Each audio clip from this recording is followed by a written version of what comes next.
પૂર્વમાં એટલે આપણી ત્યાં ભારતમાં લાખો સાધુ સંતો છે, લાખો મંદિરો છે, કેટલા બધા શાસ્ત્રો છે, પૂજા છે, વિધિ છે, બધું ધર્મ પ્રમાણે ચાલ્યું. ઈશ્વરથી જ આપણે ડરીએ છીએ. ઈશ્વર સિવાય આપણા માટે કશું નથી. બધી જગ્યાએ ભગવાન.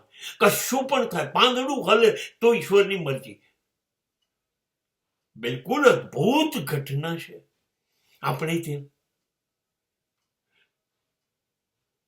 અને છતાંય આ દેશની 140 કરોડ વસ્તીમાં 90% વસ્તીને 2 ટાઈમ જમવા નથી મળતું, શિક્ષણ નથી, દવા નથી, પીવાનું પાણી નથી, રહેવાનું ઘર નથી, કમાણી નથી, નોકરી નથી.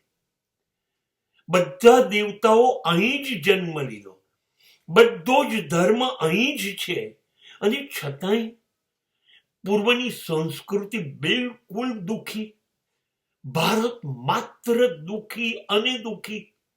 તો ક્યારેક શંકા જાય છે કે જો આટલો બધો ધર્મનો પ્રચાર અને પ્રસાર છે, આટલી આપણી માન્યતાઓ છે, આપણે ડૂબેલા છીએ, તો શું ઈશ્વરને જે લોકો ડૂબ્યા નથી, જે લોકો અયાશી કરે છે, એમનામાં રસ છે સુખ આપવામાં? અને અમે મરી ગયા તારા વગર, તને શોધતા શોધતા, અને તને અમારામાં રસ નથી. આઈ એમ કન્ફ્યુઝ.